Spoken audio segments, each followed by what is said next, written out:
You're listening to the Watch Cozy podcast. We've got an amazing topic lined up for today. So sit back, relax, and let's begin. Have you ever walked through a university campus and just felt completely overwhelmed? Well, it turns out the very design of a campus, its buildings, its plazas, its lounges, can either be this amazing, welcoming bridge to social life, or it can be a totally invisible barrier for a huge chunk of the student body. Today, we're digging into how to design for everyone. And that really brings us to the big question for this whole explainer. Is your campus leaving students behind? It's a pretty provocative thought, right? But research suggests that by just defaulting to these big, open, loud spaces, a lot of universities are unintentionally excluding introverted students from the very social life that is so crucial for their well-being. So, here's what we're going to cover. First, we'll get a handle on the challenge that introverts face on campus. Then, we'll dive into 3 really powerful design insights: the power of edges, how calm environments can lower social barriers, and the absolutely critical role of safety.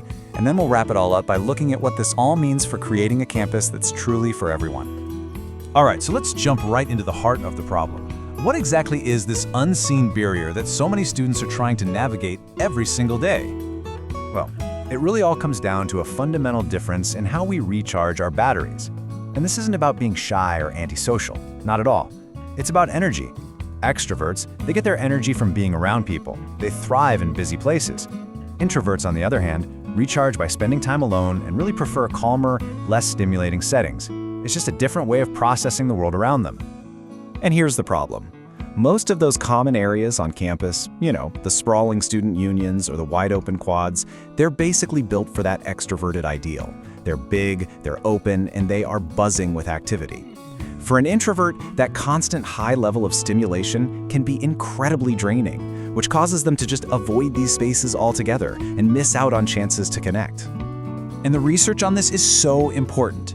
Studies actually show that social engagement boosts well-being for introverts too. This is a crucial point. The goal isn't to just leave them alone. It's about creating the right kind of environment where they can connect, but on their own terms. So how do we actually do that? Well, this brings us to our very first key insight, understanding the incredible power of edges. It sounds so simple, but it's a really profound idea. Think about it. Interaction doesn't usually happen in the middle of some giant empty plaza. It happens along the edges.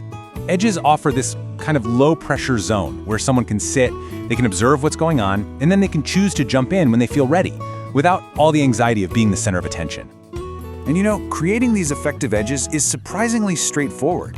It can be as simple as providing movable furniture that students can arrange themselves, or using landmarks like a cool statue or a big tree as a kind of anchor point for seating. The real key here is to design lots of small clusters along the periphery, instead of just one giant, intimidating central space. So, when it comes right down to it, the research is crystal clear. To build a more inclusive social environment, designers really need to shift their focus away from that big open center and onto these smaller, more flexible, and honestly, more powerful edges. Okay, our second key insight builds directly on that last one. It's not just about where people sit, but about how a space actually feels. We have to design spaces where a sense of calm can actively lower the barriers to just starting a conversation. Just picture a classic cafeteria, echoing noise, buzzing fluorescent lights, people moving everywhere. For anyone, that can be a lot to take in, but for introverts, who are generally more sensitive to stimulation, that sensory overload is a massive barrier. It makes it almost impossible to feel comfortable enough to just relax and have a conversation. So how do we dial all that down? Well, there are some great, really practical solutions. Using soft materials like carpets or acoustic panels can absorb a ton of sound. Swapping out those harsh overhead glares for softer, indirect lighting makes a huge difference. And bringing in plants and nature, that has a proven calming effect. The ultimate goal is to offer a choice of environments, so every student can find a space that just works for them.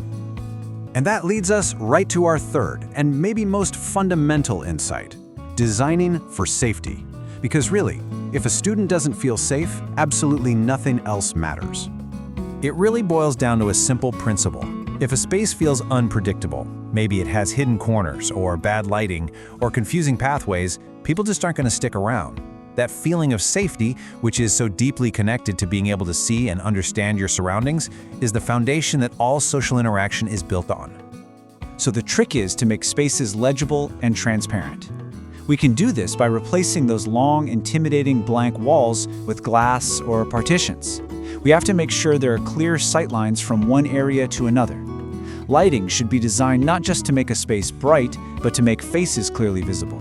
And pathways should feel integrated and naturally monitored, not isolated and scary. And listen, this isn't just a nice idea. We've got hard data to back this up. A randomized controlled trial found that just by removing solid walls and opening up sightlines, a space felt significantly safer. And this effect was especially strong for women. This is what evidence-based design looks like in action.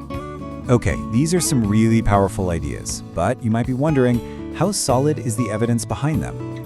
So let's do a quick credibility check on the research that's powering all these insights.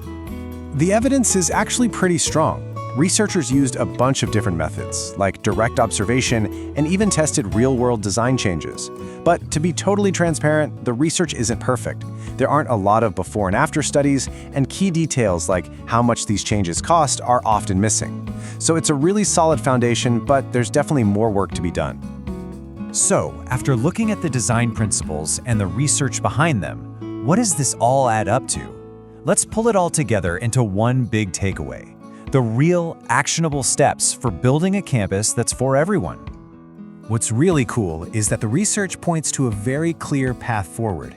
The next steps are all about implementing these ideas and then measuring them, redesigning those lounge edges and actually tracking how they're used, testing new safety designs and seeing their impact by gender, and even creating small two-person booths to see if they encourage deeper conversations.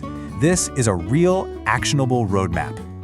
And this is probably the most important point to remember. This isn't about creating introvert zones and extrovert zones. Not at all. The goal is to build a richer, more diverse campus ecosystem with a whole variety of spaces.